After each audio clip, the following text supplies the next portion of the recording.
Assalamualaikum dan salam sejahtera, bersama saya Mazrona Kalinggalan dalam Berita Pagi Sabah edisi Rabu 22 Disember 2021. Kumpulan Sawit Kinabalu membayar dividen interim ketiga berjumlah RM14,448,000 kepada kerajaan negeri semalam. Ia disampaikan pengarah urusannya, Datuk Baco Jansi, kepada Setiausaha Kerajaan Negeri, Datuk Seri Panglima Safar Untung, sambil disaksikan Ketua Menteri, Datuk Seri Panglima Haji Jinor ketika mesyuarat ahli Lembaga Pengarah Sawit Kinabalu di Ibu Negeri. Dalam kenyataan media dikeluarkan, Pejabat Ketua Menteri menyatakan Sawit Kinabalu berjaya merekod keuntungan sebanyak RM333 juta sebelum cukai berbanding unjuran sebanyak RM131 juta. Ia merupakan yang tertinggi dalam sejarah sejak syarikat ini diperbadankan 25 tahun lalu. Menurut Datuk Baco, jumlah dividen dibayar Sawit Kinabalu tahun ini ialah RM24.4 juta, pertambahan kepada jumlah dividen sebanyak RM1.2 bilion dibayar kepada kerajaan negeri sejak tahun 1996. Kenyataan sama turut menyebut berlangsung pada hari sama acara menandatangan Memorandum Persefahaman MOU di antara Sawit Kinabalu dan Henan Corporation Sdn Bhd bagi projek kerjasama menjalankan penanaman buah durian. Perkembangan semasa kes COVID-19, lebih banyak daerah di negeri ini mencatat pertambahan kes, namun dalam jumlah kecil semalam. 156 kes baharu direkodkan, iaitu pertambahan 34 kes berbanding hari sebelumnya. Menurut kenyataan Menteri Kerajaan Tempatan dan Perumahan Datuk Seri Panglima Masidi Manjun, 6 daerah catat kes baharu 2 angka dengan kes tertinggi di Kota Kinabalu iaitu 28, diikuti Penampang, Tuaran, Kota Belud, Sandakan dan Papar. 18 daerah lain mencatat kes 1 angka.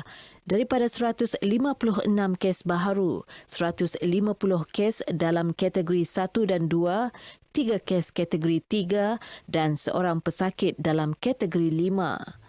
Dalam pada itu, jumlah pesakit sembuh mengatasi kes baharu iaitu 280, menjadikan jumlah kumulatif sembuh kini 230,666 orang.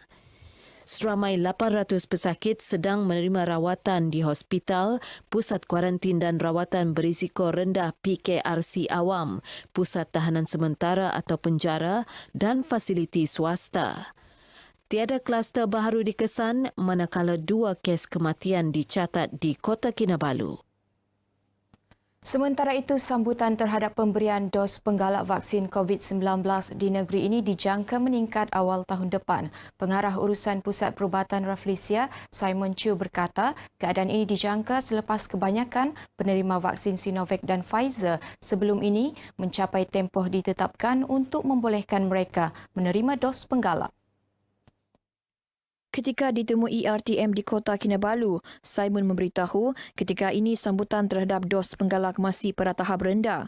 Ini berdasarkan kehadiran kurang memberansangkan di beberapa pusat imunisasi COVID-19 kebangsaan PICK termasuk di pusat swasta.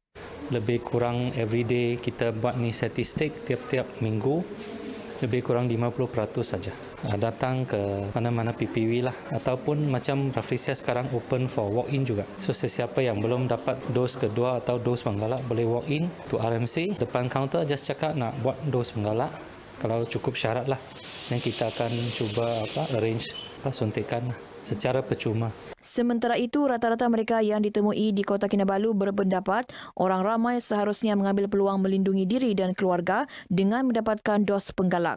Penting sangat buat inilah yang warga-warga tua pun sangat penting. Yang tu lepas beranak pun sangat penting untuk bagi kuat kamu punya imun badan lah. Saya datang untuk booster dose hari ini kerana dipanggil oleh MySejahtera. Dengan ini saya pun happy saja datang sinilah. Sangat relevan kerana saya memang suka pergi melancong lah. So kalau ada booster dose lebih selamat untuk melancong. Sebab kan saya mau sihat, tidak mau kena yang apa-apa. Saya macam penting betul. Habis kami kan warga emas sudah. Saya nasihatkan mereka supaya ambil booster, supaya demi kesihatan mereka. Saya lama sudah mau tunggu ini booster. Saya nasihat orang lebih baik kalau orang pergi ambil. Keadaan sekarang terlalu, jadi itulah lebih baik pergi ambil ini untuk keselamatan. Sebelum beralih ke berita seterusnya, kita ikuti statistik terkini kes COVID-19 mengikut daerah dan kadar vaksinasi bagi Sabah.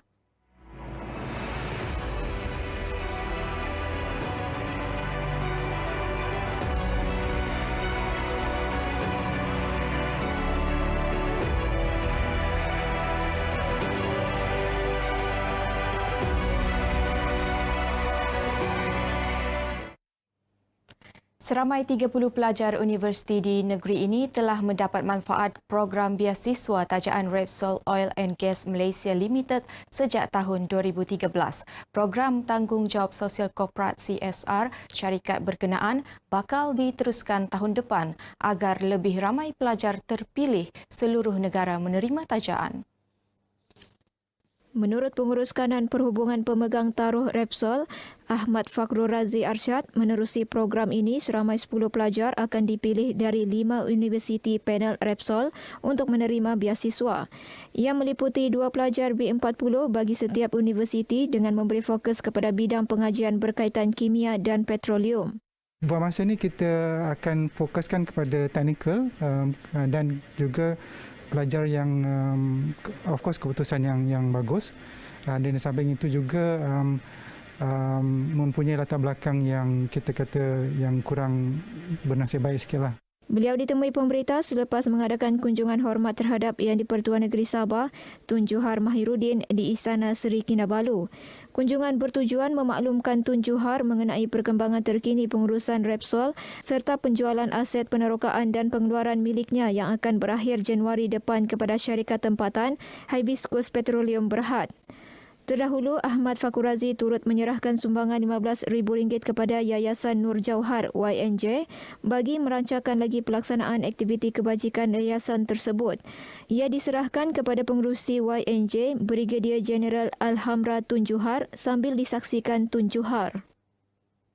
Berinspirasikan semangat keluarga Malaysia, 11 individu termasuk 2 orang kurang upaya OKU tekad menawan Gunung Everest tahun depan. Keazaman pasukan keluarga Malaysia Everest Kami 2022 tersebut kembali mekar setelah tertangguh 2 tahun akibat pandemik COVID-19.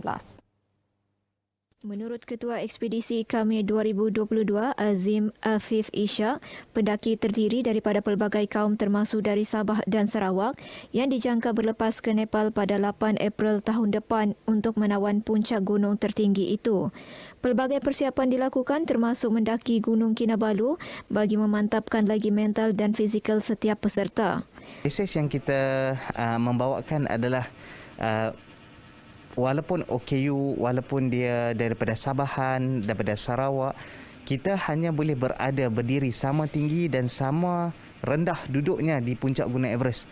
Dan itulah puncak yang tertinggi dunia, yang mana kita percaya Malaysia semangat perpaduan itu akan digarap dengan lebih baik dalam sukan dan juga dalam kehidupan kita. Beliau ditemui pemberita RTM selepas mengetuai kunjungan hormat Kami 2022 terhadap Yang di-Pertuan Negeri Sabah, Tun Juhar Mahiruddin di Istana Seri Kinabalu. Kunjungan bertujuan memaklumkan kepada Tun Juhar mengenai ekspedisi tersebut yang membawa mesej keluarga Malaysia. Sempena perayaan Hari Natal, Unit Pemimpin Pembangunan Masyarakat UPPN Darau menyantuni penduduk setempat menerusi program The Season of Giving di Kampung Kemberian Manggatal. Dalam majlis ringkas itu, hamper barangan makanan disampaikan penyelaras Dun Darau, Datuk Jumat Idris, kepada golongan kurang berkemampuan. Ketika ditemui pemberita, Datuk Jumat memaklumkan program kali ini menyasarkan warga emas sebagai tanda ingatan kepada mereka yang berjauhan daripada anak-anak ketika perayaan ini. Ya, ini sudah menjadi kelaziman kita. Apabila Christmas, kita akan bagi hadiah ataupun bagi hamper kepada warga emas kita untuk mengenang jasa mereka yang begitu besar melalui didikan anak-anak mereka yang membentuk masyarakat kita di kawasan ini. Para penerima yang ditemui melahirkan rasa terharu atas keprihatinan pihak UPPM.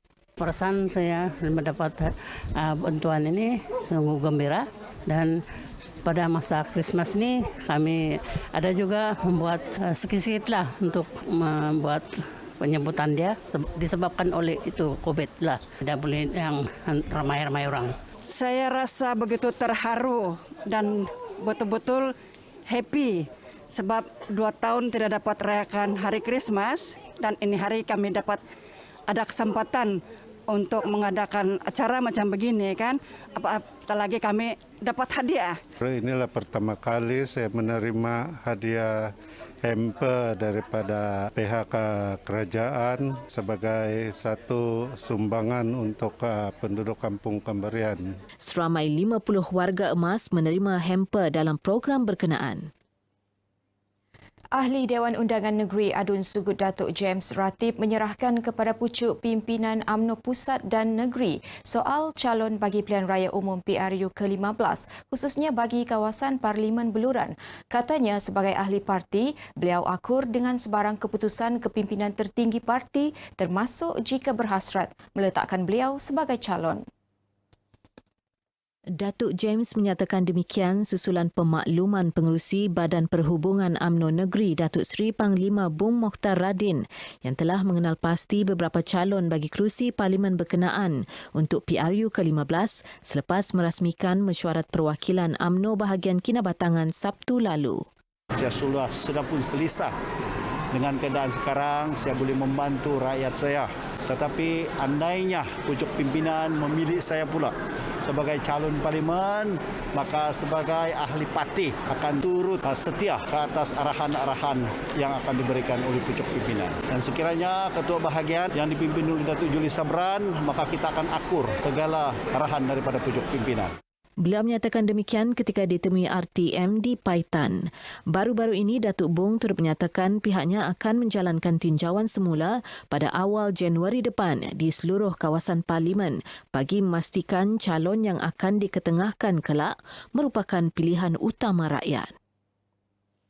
Sekian berita pagi Sabah. Keluarga Malaysia, ayu bersama doakan keselamatan dan kesejahteraan mereka yang terkesan banjir di negeri-negeri terlibat. Saya Mazrona Kalinggalan. Assalamualaikum dan salam hormat.